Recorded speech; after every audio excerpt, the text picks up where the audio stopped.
Bismillahirrahmanirrahim. Assalamu alaikum. Myself Hasnain Ali Bajwa. I'm a qualified chartered accountant and I hope कि आप सब खैरियत से होंगे। सर, इस वीडियो के तवस्सुल से मैं मुखातिब हूँ तमाम ही कैफ क्वालिफाइड स्टूडेंट से।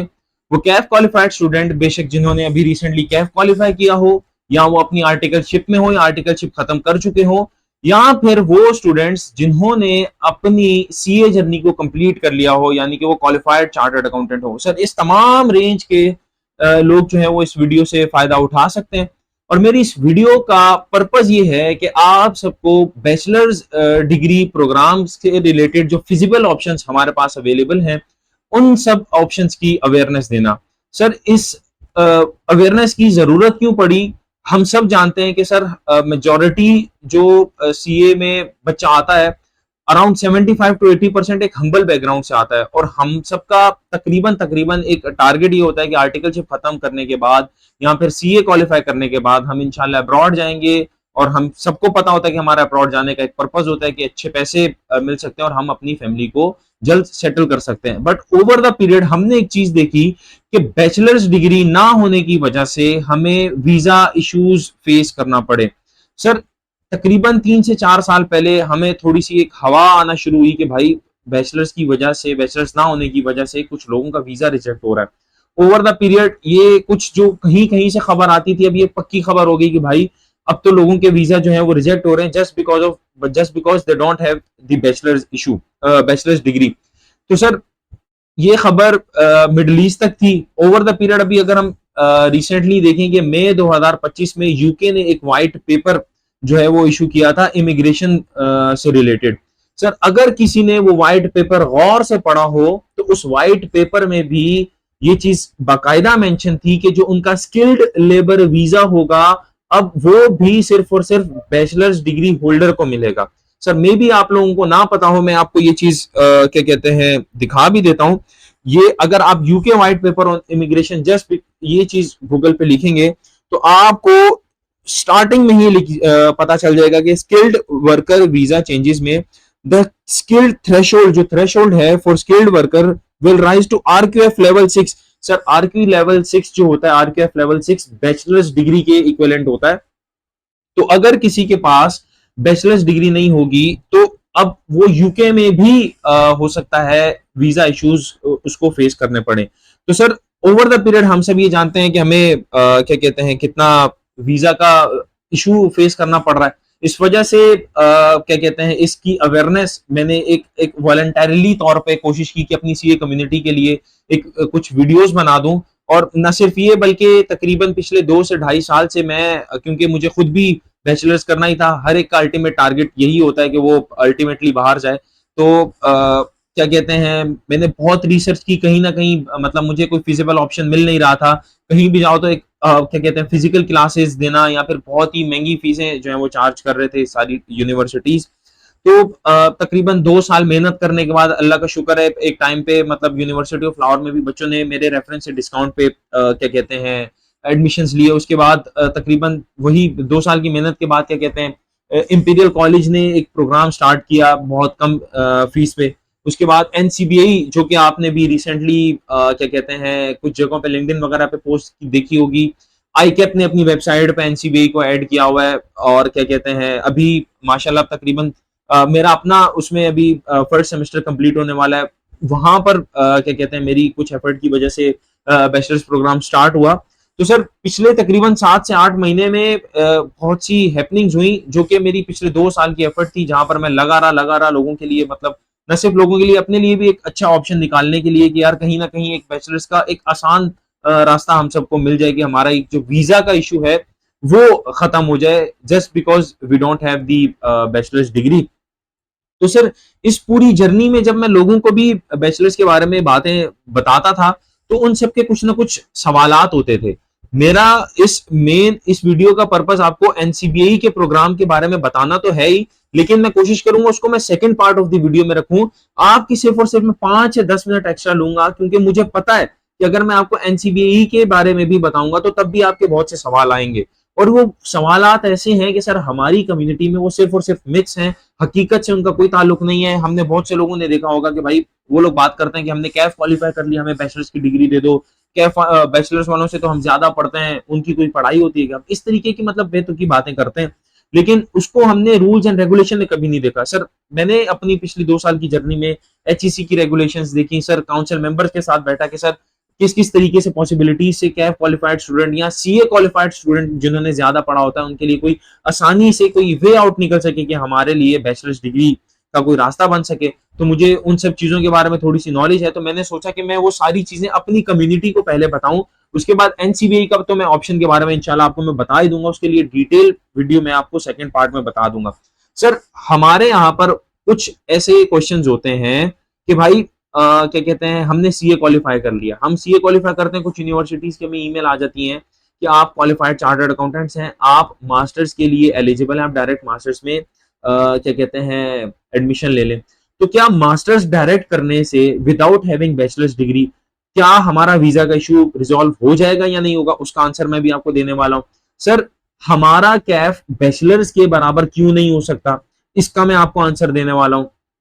उसके अलावा हमारे पास आज से पहले क्या क्या ऑप्शंस अवेलेबल थे, मे बी आप लोगों को क्या कहते हैं ना पता हो। मैं मतलब किसी ऑब्वियसली किसी यूनिवर्सिटी को प्रमोट नहीं कर रहा कि आप सिर्फ एनसीबीआई में जाएं, मैं आपको बाकी यूनिवर्सिटीज के प्रोग्राम भी आपको बता देता हूं। हो सकता है आपको वो चीज ज्यादा फिजिबल लगे, आप वो प्रोग्राम स्टार्ट कर सकते हैं। उसके अलावा हमारे पास कुछ ऑनलाइन प्रोग्राम भी हैं। ये सारी चीजें मैंने एक जगह पे जॉट डाउन की हुई है, जिसके मैं भी आगे आपको आंसर दूंगा कि हमारे पास वर्चुअल यूनिवर्सिटी है, अल्लामा इकबाल ओपन यूनिवर्सिटी है, क्या हम यहाँ से डिग्री कर लें तो इसका कोई हमारे पास बाद में कोई इश्यू तो नहीं आएगा। तो हम स्टार्ट करते हैं एक एक टॉपिक को लेकर।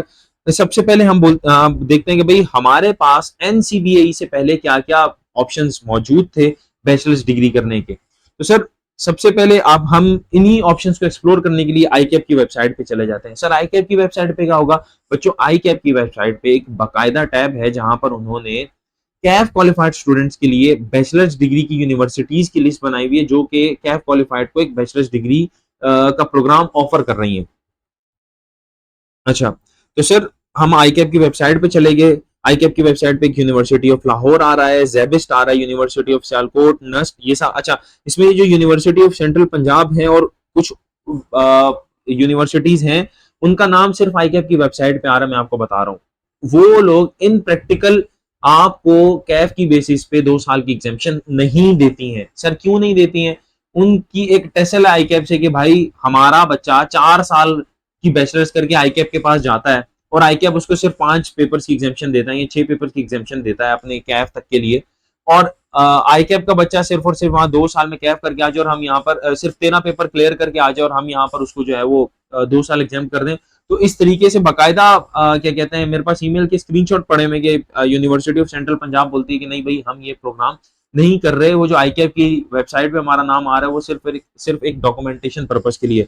तो सर हमारे पास पहले जो ऑप्शंस मौजूद थे उसमें मेजॉरिटी ऑप्शंस में हमारे पास फिजिकल क्लासेस थी और जितने भी ऑप्शन मौजूद थे वो सब हमारे पास फीस ले रहे हैं 5 लाख से ज्यादा। सर 2 साल का प्रोग्राम आपको क्या कहते हैं 5 लाख से ज्यादा एक स्टाइपेंड वाला बच्चा 2 साल में अलग से 5 लाख नहीं दे सकता। हम सबको पता है कि जिस दिन हमने सीए शुरू किया था हमें नहीं पता था कि इन द एंड हमें बैचलर्स करना पड़ेगा। हमने अपने माँ बाप से सिर्फ और सिर्फ क्या कहते हैं सीए के पैसों की बात की थी, उस हिसाब से अपना बजट सेट किया हुआ था। अचानक 5 लाख प्लस की जो हिट पड़ती है हमारे बजट को हर बच्चा अफोर्ड नहीं कर सकता। सर मैं स्टिल आपको कुछ ऑप्शन अवेलेबल ऑप्शन दिखा देता हूँ। अपने मैंने पूरी वर्किंग की हुई है, देख रहे हैं कि सारी की सारी टैब्स पहले से खोल के रखी हुई है ताकि जितना कम से कम टाइम आपका ले सकूं मैं लूं और आपको ज्यादा से ज्यादा नॉलेज जितनी मैं दे सकूं वो मैं दूं।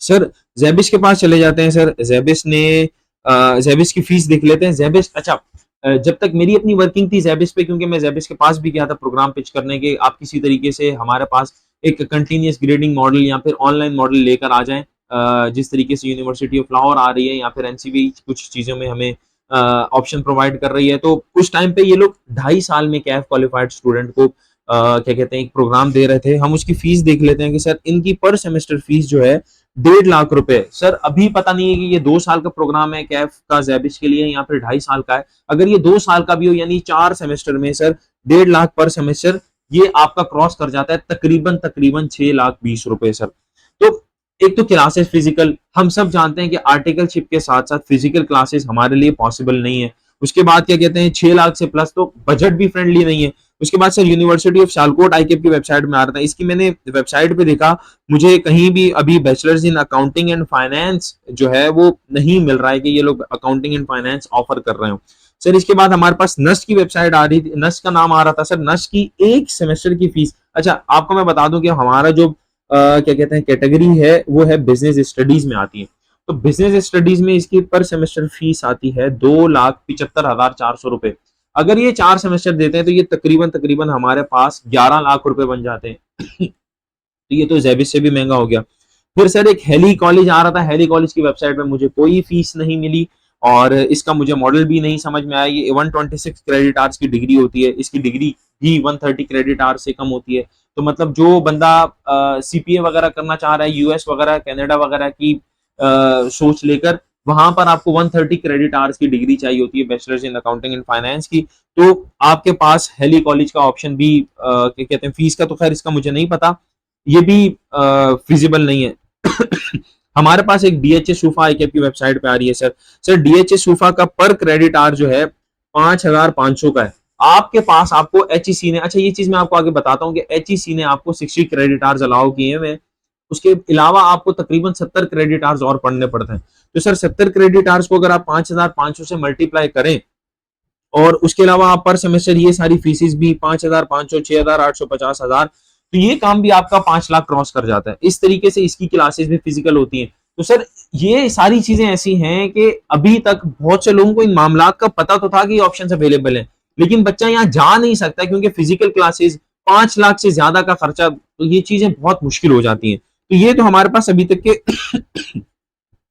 अवेलेबल ऑप्शंस थे। सर इसके बाद यहाँ पर एक चीज आ जाती है कि चले हमारे पास फिजिकल क्लासेस नहीं है और कुछ हमारे पास चीजें सस्ते में भी अवेलेबल हैं, क्या हमें कर लेनी चाहिए? सर वो बात आ जाती है, ऑनलाइन ऑप्शंस भी है। सर ऑनलाइन ऑप्शंस में हमारे पास वर्चुअल यूनिवर्सिटी आ जाती है, अल्लामा इकबाल ओपन यूनिवर्सिटी आ जाती है और एक मशहूर जमाना यूनि रज़ाक का ऑप्शन हमारे पास आ जाता है। सर वर्चुअल यूनिवर्सिटी नाम से ही आपको, मतलब अगर किसी को पता भी नहीं होगा ना कि डिस्टेंस लर्निंग का इशू आ सकता है किसी यूनिवर्सिटी में या नहीं, चलो मैं बोलता हूँ कि अल्लामा इकबाल ओपन यूनिवर्सिटी में आपकी डिग्री जब वेरीफाई होने जाएगी तब वेरिफिकेशन होते हुए पता चलेगा कि डिस्टेंस लर्निंग है। मगर वर्चुअल यूनिवर्सिटी के तो नाम से ही पता चल जाता है कि ये क्या कहते हैं डिस्टेंस लर्निंग का इसमें इशू आता है। सर डिस्टेंस लर्निंग के लिए आपको देखो प्री रिकॉर्डेड लेक्चर्स जहां भी अवेलेबल होते हैं वहां पर आपको डिस्टेंस लर्निंग का इशू आता है। यहाँ पर भी प्री रिकॉर्डेड लेक्चर्स हैं, यहाँ पर भी आपके प्री रिकॉर्डेड लेक्चर्स हैं। और सर यूनि रज़ाक का एक मेरा एक अपना एक हंच है कि आपकी, आगे मैं आपको थोड़ा सा आगे जाकर बताऊंगा कि आपकी डिग्री वेरीफाई कैसे होती है मिडिल ईस्ट में। तो जब आपकी डिग्री वेरीफाई होने जाती है यहाँ पर आपके पास एक तो इनकी वेबसाइट पे भी यूनि रज़ाक के जो बैचलर्स इन अकाउंटिंग का प्रोग्राम आ रहा है वहां पर यहाँ ये चीज मेंशन है कि ये कन्वेंशनल मेथड और ओपन डिस्टेंस लर्निंग ये प्रोग्राम भी दोनों तरीके से किया जाता है। और एक बंदा, ये मलेशिया की यूनिवर्सिटी है, हमारे पास कुछ लोगों ने यहाँ पर, मतलब कुछ लिमिटेड लोगों ने किया था, ये यहाँ से स्टार्ट किया है, लेकिन अगर एक बंदा है उसके पासपोर्ट पे मलेशियन स्टाम्प ही नहीं लगी है कभी भी इमिग्रेशन की कि ये बंदा भाई वीजा वगैरह मलेशिया का नहीं लगा हुआ है और उस टाइम फ्रेम में इसकी क्या कहते हैं मलेशिया की डिग्री आ रही है, तो क्या सर आपकी जब डिग्री वेरीफाई होने जाएगी, आगे मैं आपको जब आपको बताऊंगा ना कि डिग्री वेरीफाई होती कैसे है, तो तब आप समझ जाएंगे कि हाँ यहाँ पर आपका इस का इशू भी पकड़ा जा सकता है कि भाई जिस दौरानिए में आपकी क्या कहते हैं डिग्री आ रही है यूनि रज़ाक की, उस टाइम पे तो आप मलेशिया में थे ही नहीं, तो वहां पर आपका क्या कहते हैं डिस्टेंस लर्निंग का इशू आ सकता है। तो सर आपके पास जो अभी तक अवेलेबल ऑप्शंस थे उसमें आपके पास ऑनलाइन ऑप्शंस में डिस्टेंस लर्निंग का इशू है। आपके पास, मैंने यूनिवर्सिटी ऑफ लाहौर की बात नहीं की अभी तक, सर इसमें ऑनलाइन क्लासेस होती हैं बट इसमें डिस्टेंस लर्निंग का इशू नहीं आता है। इसके बारे में मैं आगे जाकर डिटेल में बात करूंगा, क्या कहते हैं जब मैं एनसीबीआई का जिक्र कर रहा हूँ। मैं फिलहाल आपकी बाकी क्वेरीज को एड्रेस कर देता हूँ। सर आपके पास एक क्वालिफाइड चार्टर्ड अकाउंटेंट आता है, क्वालिफाइड चार्टर्ड अकाउंटेंट की आपको पता है कि उसको इक्विवेलेंसी मिल जाती है मास्टर्स की। सबसे पहले मैं आपको बता दूं कि आपकी जो इक्विवेलेंसी होती है मास्टर्स की this is just a piece of paper outside Pakistan. Inside Pakistan it has some value. आप उस इक्विवेलेंसी की बेसिस पे इवन सीएसएस अटेम्प्ट कर सकते हो, सही है, आपने क्वालिफाई कर लिया, आपको मास्टर्स की इक्विवेलेंसी मिल गई, आप उस पे सीएसएस तक अटेम्प्ट कर सकते हो। कोई ऐसी वैकेंसी आती है जहां पर मास्टर्स इक्विवेलेंट मांगा जाता है, आप उस पे अप्लाई कर सकते हो, गवर्नमेंट जॉब पे अप्लाई कर सकते हो, मगर सॉरी बल्कि फर्दर एजुकेशन भी परसू कर सकते हो उस पे, उस इक्विवेलेंसी की बेसिस पे, मगर जस्ट विद इन पाकिस्तान।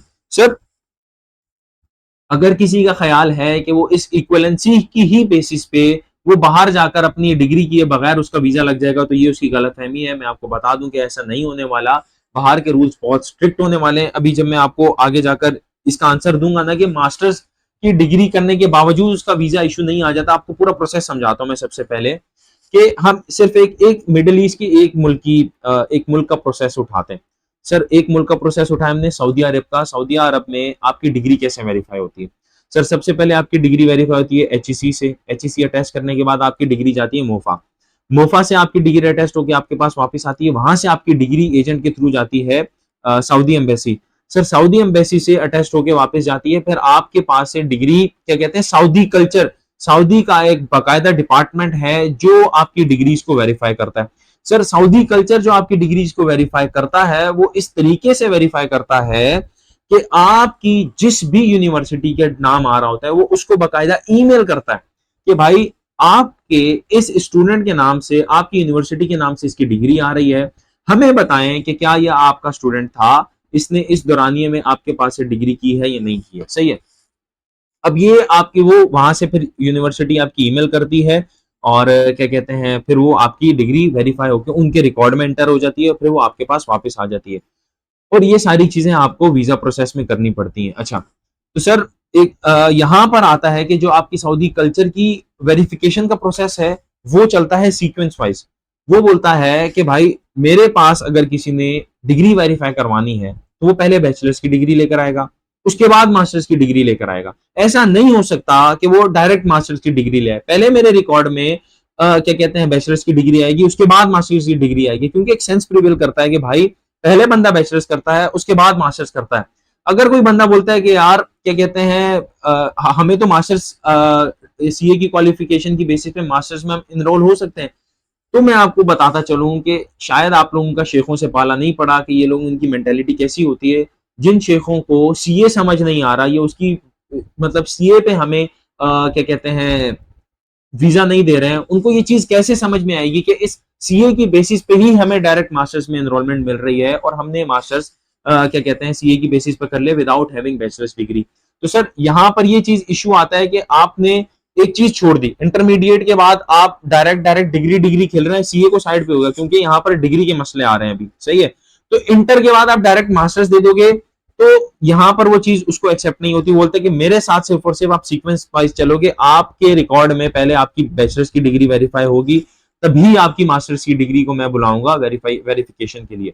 और सर इसके बाद मैं आपको एक और चीज बता दूं कि अगर किसी के पास आर्ट्स की डिग्री है या फिर रेलेवेंट डिग्री नहीं है तो सर उसको भी वीजा इश्यूज आ रहे हैं क्योंकि क्या कहते हैं अपडेटेड रूल के हिसाब से अगर एक बंदा फाइनेंस डिपार्टमेंट में जॉब करने जाएगा तो उसके पास रेलेवेंट डिपार्टमेंट की डिग्री होनी चाहिए।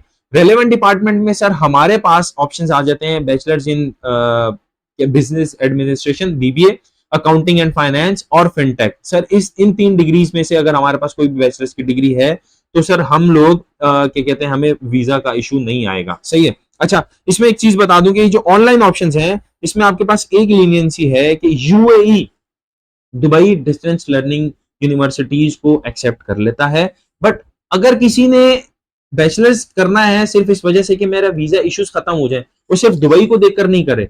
आप शायद ओवर द पीरियड इस चीज को समझेंगे कि बंदा कभी भी प्लानिंग सिर्फ एक मुल्क को देखकर नहीं कर सकता, हालात का नहीं पता होता, जॉब का नहीं पता होता, बंदे की वहां लगे या ना लगे, बंदे को एटलीस्ट पूरा मिडिल ईस्ट उसका कवर हो जाए। अगर होना चाहे तो ऐसी डिग्री करे कि उसका ऑस्ट्रेलिया, कनाडा, यूरोपियन साइड और मिडिल ईस्ट पूरी, वो उसका कोई ऑप्शन ही ना बचे। अगर वो मेहनत कर रहा है तो उसको वहां पर करनी चाहिए, बट स्टिल अगर किसी के ऐसी मतलब सेटिंग बनी हुई है कि भाई वो मिडिल ईस्ट में भी सिर्फ यूएई में जाके उसको पता है कि यार जॉब वगैरह लग जाएगी या उसकी फैमिली सेटल्ड है, तो वो ये ऑनलाइन डिग्रीज कर सकता है। अच्छा सर अब यहाँ पर एक मेन बात पे आते हैं कि क्या कहते हैं एज पर एचईसी रूल हमारे पास मिनिमम टाइम जो है वो कितना है, मतलब हमने कैफ क्वालिफाई कर लिया, अब हमारे पास कितना हमें कम से कम टाइम देना ही पड़ेगा बैचलर्स की डिग्री के लिए। उसके अलावा हम बात करते हैं कि भाई हमने कैफ कर लिया, कैफ वालों को बैचलर्स की इक्वल बना दो भाई, मतलब इसी तरीके की बातें चलती हैं सीए स्टार्स पे।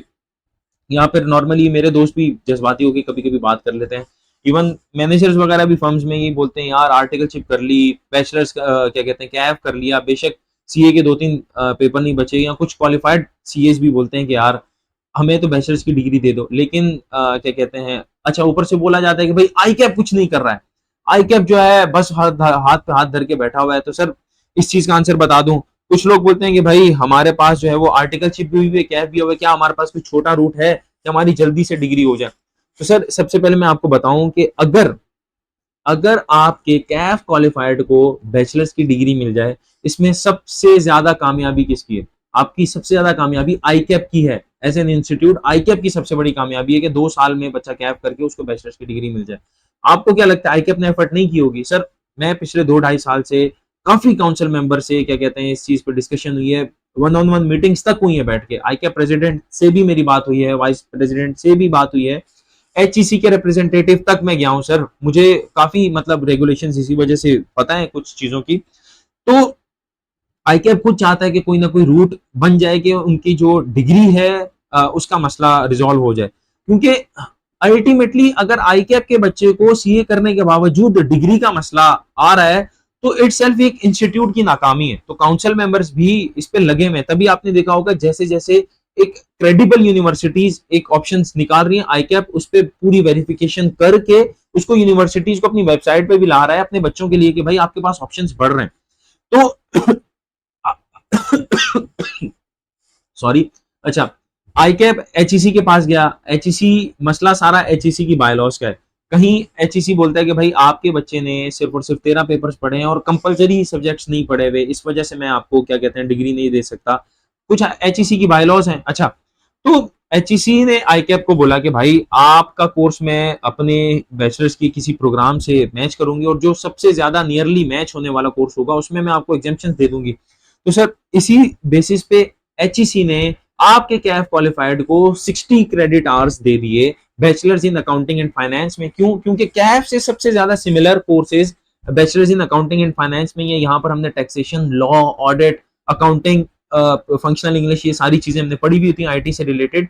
तो वो लाइक टू लाइक कंपैरिजन करके उसने अकाउंटिंग एंड फाइनेंस में हमें 60 क्रेडिट आवर्स दे दिए। सर एक डिग्री को करते हुए ना एचईसी से रिलेटेड हमें क्या कहते हैं कम से कम 126-125 क्रेडिट आवर्स चाहिए होते हैं, और कुछ यूनिवर्सिटीज 135-136 क्रेडिट आवर्स भी देती हैं, और आपके हर एक गुजरते हुए क्रेडिट आवर्स पे आपकी डिग्री की वैल्यू बढ़ती है। अगर आप देखें कि यूएस की तरफ आपने अगर सीपीए करना हो, कनाडा की तरफ, तो आपको क्या कहते हैं आपकी डिग्री पे 130 क्रेडिट आवर्स चाहिए होते हैं। तो आपके पास अभी एग्जेम्पशन कितनी है? 60 क्रेडिट आवर्स की। सर आपका टोटल प्रोग्राम कितना होता है? सर मैं बोलता हूं कि मिनिमम आप बोल दें 130 क्रेडिट आवर्स। सर बचे कितने? सर बचे आपके तकरीबन 70 क्रेडिट आवर्स। सर एचईसी का एक रूल है कि आप एक सेमेस्टर में कितने, एक सेमेस्टर में मैक्सिमम कितने क्रेडिट आवर्स ले सकते हैं?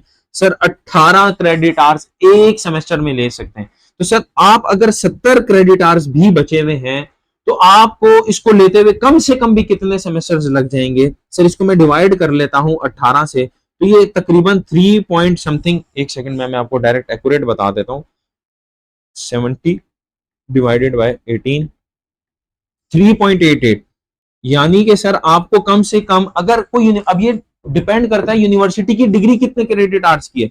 कुछ यूनिवर्सिटीज की डिग्री जो होती है वो 72 मतलब टोटल 132 क्रेडिट आवर्स की होती है, कुछ की डिग्री 126 क्रेडिट आवर्स की भी होती है, कुछ की डिग्री 135 क्रेडिट आवर्स की भी होती है। अब जैसे मैं एनसीबी के बारे में आगे आपको बात बताऊंगा, उसकी डिग्री के credit hours university of Lahore से भी ज्यादा है, यानी कि उसकी डिग्री की वैल्यू यूनिवर्सिटी ऑफ लाहौर से भी ज्यादा है।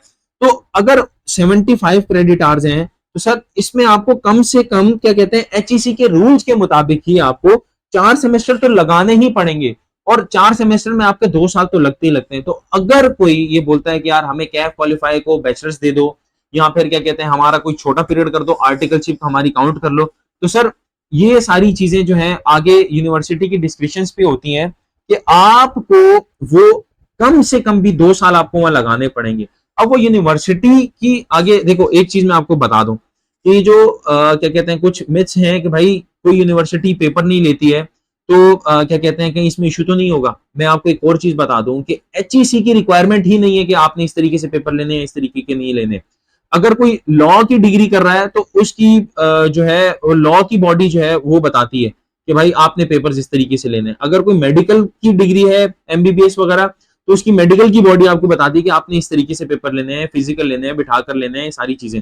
और जो बिजनेस से रिलेटेड है उसकी बिजनेस स्टडीज की क्या कहते हैं बॉडीज बताती हैं कि आपने पेपर्स इस तरीके से लेने हैं या अपना कोर्स आउटलाइन इस तरीके से बताना है। एचईसी यूनिवर्सिटी को रेगुलाइज करती है बस कि यूनिवर्सिटी में इस क्या कहते हैं पीएचडी इतने हैं या फिर इस तरीके से डिसिप्लिनरी इश्यू सब ठीक चल रहा है या नहीं, ये सारी चीजें। तो सर कुछ यूनिवर्सिटीज अपने हिसाब से आपको बोल देती हैं कि भाई हम आपको क्या कहते हैं 18 कोर्सेज पढ़ा देंगे और क्या कहते हैं 6 कोर्सेज आपकी आर्टिकलशिप के एक्सपीरियंस से काउंट कर देंगे। लेकिन वहां पर भी 18 कोर्सेज यानी कि क्या कहते हैं 6-6 में भी अगर डिवाइड करें तो 3 सेमेस्टर अगर वो पढ़ा देती है तो वो ऐसा नहीं करती कि 1.5 साल बाद वो आपको डिग्री दे देती है। वो फिर भी आपको बोलती है कि हम आपको पढ़ा नहीं रहे हैं अभी, हम आपको क्या कहते हैं ये जो आपके अगले 6 महीने हैं आपके लास्ट सेमेस्टर के, इसकी आपकी प्रैक्टिकल ट्रेनिंग को काउंट कर रहे हैं एज अ क्रेडिट आवर्स। तो यानी कि यूनिवर्सिटी कुछ भी कर ले किसी भी तरीके से, मैं बोलता हूं कि वो पेपर लेना भी जरूरी नहीं है। अगर आप एचईसी के रेगुलेशंस पढ़े हैं तो उसमें पेपर लेना भी जरूरी नहीं है। वो डिपेंड करता है आपकी बॉडीज पे। लॉ है तो वो लॉ की बॉडी, मेडिकल है तो वो मेडिकल की बॉडी, हमारी अकाउंटिंग एंड फाइनेंस वो बिजनेस की बॉडीज जो रेगुलेट करती हैं, उन्होंने कोई इस तरीके की रेगुलेशन नहीं लगाई हुई कि आपने पढ़ाना ही है या इसी तरीके से पढ़ाना होता है। सही है। तो आपको कम से कम 2 साल लगाने ही पड़ेंगे। सही है। तो सर इस तरीके से आपके बहुत से आंसर्स पता चल गए होंगे कि भाई मास्टर्स कर लें डायरेक्ट सीए के बाद, हमारे पास ऑप्शंस कौन कौन से अवेलेबल है, हमारे पास वर्चुअल यूनिवर्सिटीज में कौन कौन सी चीजें अवेलेबल है, क्या हम 1 साल में कर सकते हैं। हम तो सीए क्वालिफाई हो गए। देखें अब जब तक एचईसी का ये नोटिफिकेशन है, एचईसी का ये नोटिफिकेशन है कि आपके बच्चे को हमने 60 क्रेडिट आवर्स दे दिए कैफ क्वालिफाई होने की बेसिस पे, जब तक कोई नया नोटिफिकेशन नहीं आ जाता कि हमारे ये 60 क्रेडिट आवर्स को 90 क्रेडिट आवर्स खुद नहीं कर देता आई कैफ सॉरी एचईसी, तब तक आपको 2 साल लगाने ही पड़ेंगे। बेशक आप सीए क्वालिफाइड हो, बेशक आप कैफ क्वालिफाइड हो आज हो जाएं, या बेशक आपकी आर्टिकलशिप खत्म होकर 10 साल हो गए। सही है। अगर कोई नया नोटिफिकेशन आ जाता है जिसकी कोई उम्मीद नहीं है, क्योंकि काउंसिल मेंबर्स ने बहुत हद तक कोशिश कर ली है और क्या कहते हैं यही हमारे पास अवेलेबल ऑप्शंस हैं, हमें इसी तरीके से रहना पड़ेगा। और ओवर द पीरियड हमें जितना बैचलर्स का इशू फेस करना पड़ रहा है तो जितना जल्दी हो सके हमें डिग्री स्टार्ट कर लेनी पड़ेगी। हमारे पास ऑप्शंस यही हैं। तो ये आपके पास वीडियो का पार्ट 1 हो गया जहां पर मैंने आपकी बहुत सी मिथ्स को क्लियर कर दिया है। सही है।